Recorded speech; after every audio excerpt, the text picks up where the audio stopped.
Hey everybody, and welcome to lesson 5 of this writing course. In this lesson, we are going to be covering cohesive devices. So let's go ahead and get started. Now, we're going to start by just describing what is a cohesive device. It's a term that some of you might not be familiar with. It is especially important for the IELTS, and this is the term that Cambridge uses in the rubric for the IELTS. So that's the term we are going to be using today. Now, a cohesive device, this is a word or a phrase that connects two ideas together. Okay, it is the glue that is holding your essay together. Many cohesive devices are very, very common, and you know how to use them already, I hope. If you can understand this lesson, you can use basic cohesive devices. I am sure of it. So you can see two very familiar examples here.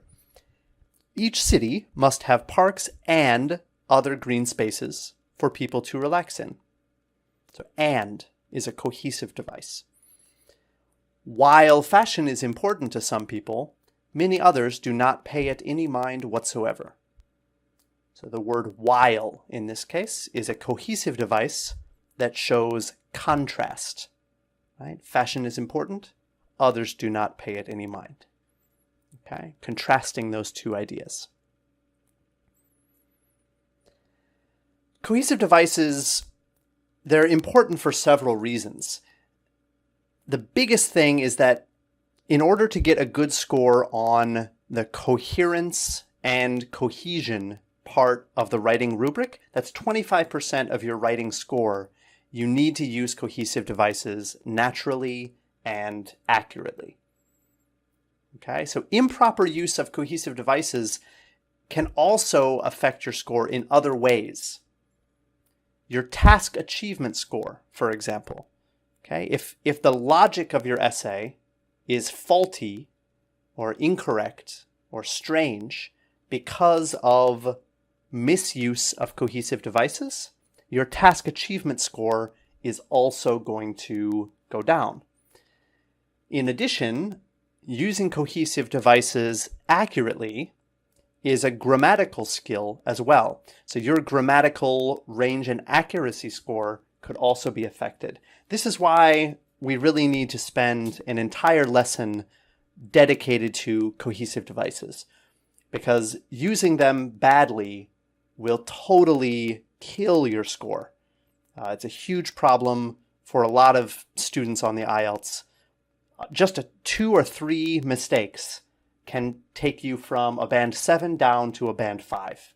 It's that serious. It can really cause a big problem for your score. So, what are the different ways that cohesive devices can connect ideas? We saw 2 examples earlier. The first one was and that would be this first type, which is an adding type. Okay? But there are, 8 different other ways to connect ideas together. The second example that we saw was while, and that is a contrasting cohesive device. Contrasting 2 different ideas. Okay? So there are 9 of them here. These 9 categories will be further explained in the document that accompanies this course. To add all of the different examples on slides in this video, not really very useful for you. So we're going to give you a document that accompanies this video, this lesson, that will give you examples of all of these different types.